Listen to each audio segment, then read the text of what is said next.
is all about how you understand product development and how to deliver those products. And today I am going to be telling you how I got my internship in my third year of engineering, which is in semester 6. So chapter 1, and I would like to call it the fall start.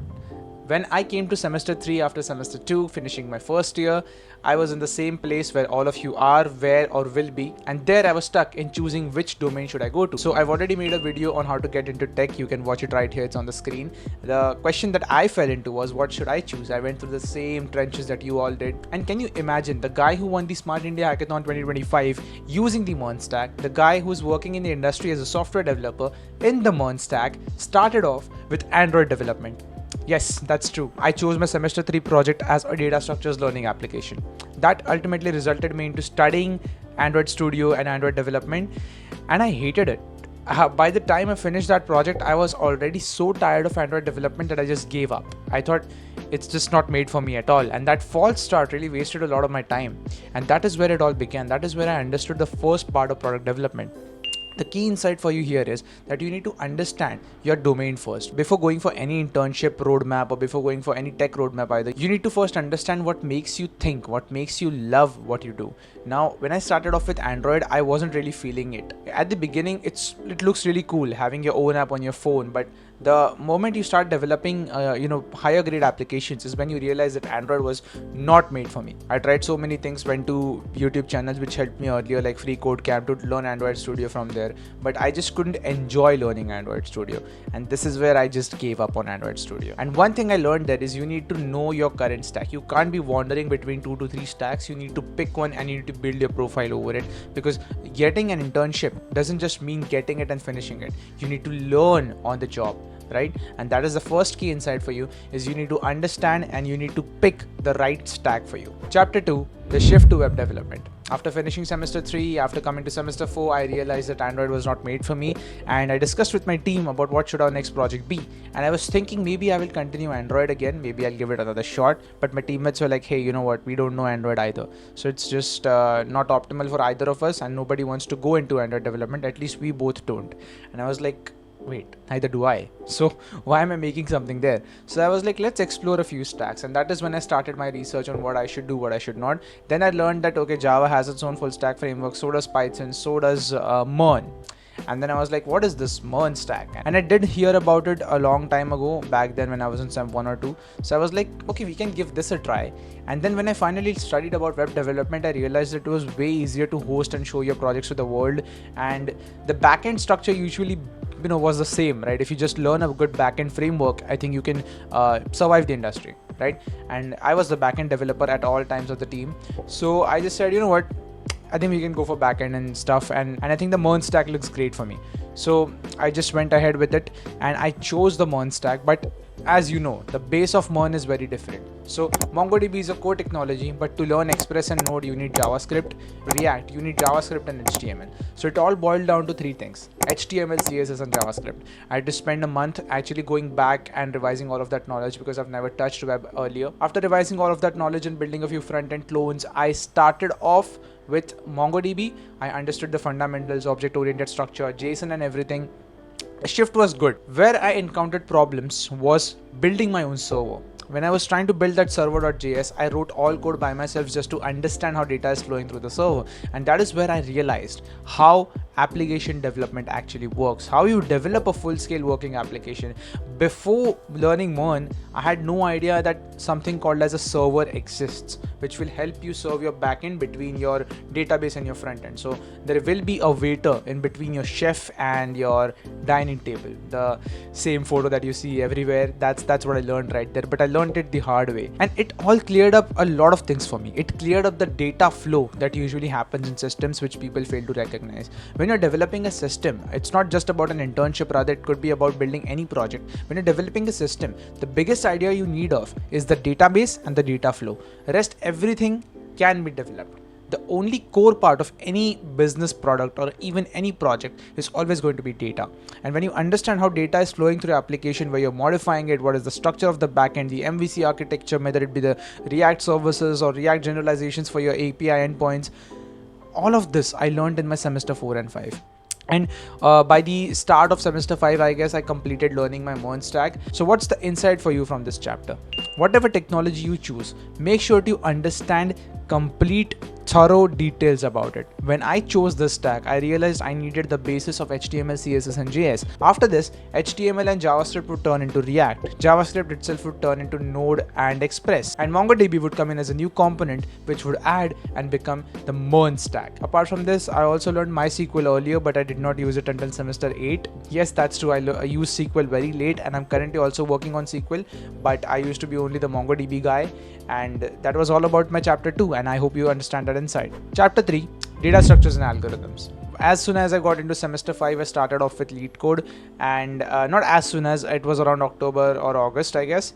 And as soon as I finished my web development, I started on working on some projects. On the screen, you can see the problem 2-sum, which I tried solving on my first day of data structures, and you can see how the logic is written. I solved the problem wrong the first time I picked it. That was my first problem that I ever solved, and I solved it wrong. Can you imagine solving 2-sum wrong? For every beginner, it is very difficult, and it was for me. I was not even able to understand how 2 for loops are working together.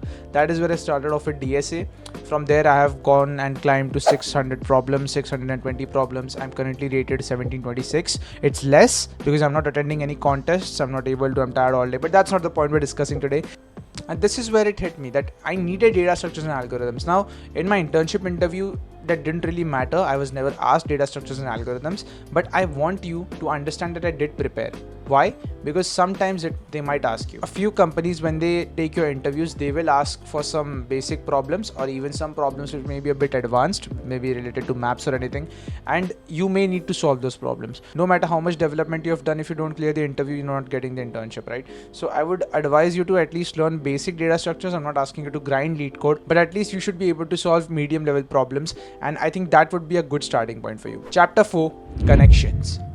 In my semester 5 and 6, I started working with the training and placement cell of my college as a coordinator, as a student coordinator. And during that time, I got to link up with my seniors a lot. I used to see them go to interview rooms, come out of interview rooms. I used to talk to them after the drives, before the drives. And that connection helped me to understand how placement drives work, how the hiring scenario works, the hiring procedures. And all of my seniors were so amazing. They gave me so many tips on how to approach interviews, how to approach placement season.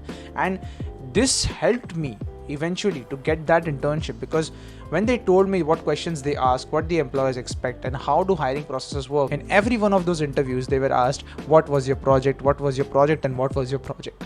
So I was like, okay, if what was your project is the key question, what should I do? And they're like, you know what, build a project. It's a good thing. And I'm really thankful to all my seniors. Seriously, the entire batch, they helped me out a lot. Like, I'm really thankful to all of them. And having a mentor, that senior who will help you realize what things you should pursue in order to get better at programming, get better at this season, is must. At the end of the day, experience beats all kind of personal learning. Okay, and that's what I want you to understand. When I started interacting with my seniors, it helped me build my communication skills. Along with it, it also helped me understand what exactly the interview room needs, and that is where everything cleared up. A few companies asked coding questions, which I was preparing D.S.A already for.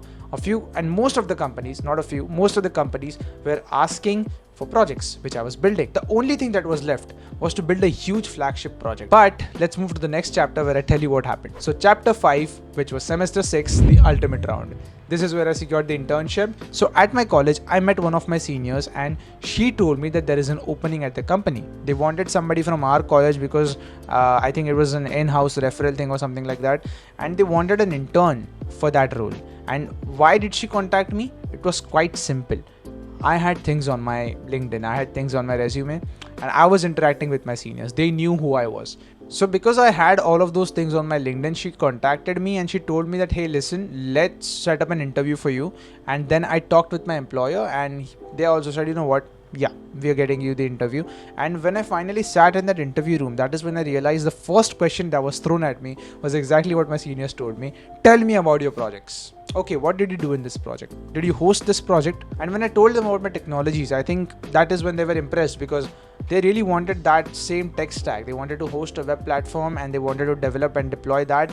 And I had that experience. I did deploy that Instagram, which was on my LinkedIn, by the way. And in that interview, I showcased my projects, and this is how it helped me clear it. Now, there was no D.S.A asked there, but they surely did scan through my entire resume, all my projects, achievements. And the thing that I did in chapter 2, which was developing projects, and chapter 4, which was connecting with my seniors, really helped me, because all those connections and all that experience with the training and placement cell really helped me understand on how actually you work along with these interviews. I would say the training and placement cell played a part in it, but it was also the senior interaction that I did, and that helped me to clear that interview up.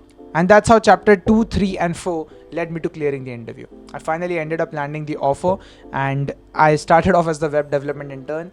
The only negative thing here was that my D.S.A was completely gone. I thought I would resume D.S.A after finishing the project, and the project also was deleted from GitHub because I never really had time. I was put on the internship project, and my lead code was dry as a desert till August of 2025. Chapter 6, the summary of insights. Now, the biggest insight that I will give you here is consistency.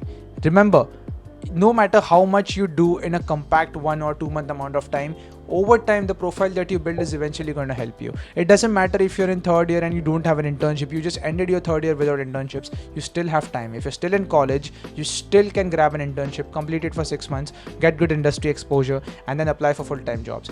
And if you're in third year or second year, you always are open to applying for internships, nobody's stopping you. But the only thing that you need to understand is you need to be consistent with it. What I did 2 semesters ago helped me land an internship 2 semesters later. But can you imagine if I was learning the MERN Stack right there before the interview? I was only given 7 days to prepare for the interview. It was right next week. And can you imagine if I was learning through what the MongoDB commands are right 7 days before? I did not have to learn anything because I already knew it. I knew it because I love my stack. Go back to chapter 2, the same insight that I told you. And that is where consistency lands you. It will help you whenever you want. Trust me, no matter where you are, it will help you whenever you want. The second insight is networking. Now, as you saw in chapter 4, I connected with my seniors. It taught me basically how placement seasons work. And due to those LinkedIn posts, I got that call. Actually, I met the senior and she told me that they had an opening in that company and they actually referred me through their interview, right? Now, yes, that was a referral. Yes, that was a referral, but it would not have happened if I did not have anything on my LinkedIn. And that is where the entire story comes together. I had proof of work, and that is where I built that entire internship approach basically. And that is where networking comes into play. Wherever you do, whatever you do, just make sure to put it all over LinkedIn. Make sure your profile always has your proof of work. Tell people what you're doing. Tell everybody what you're doing. This will help you build that credibility.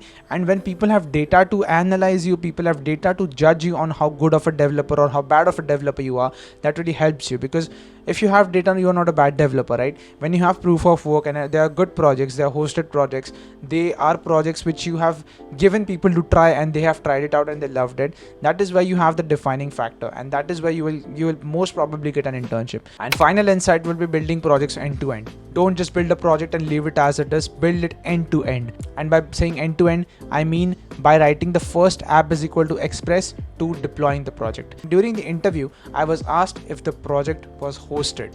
And I said, yes, there is a link right there beside the project. You can check it out. And that built credibility. A person who has a project online you can try is a 100x better person than a person who builds on local host.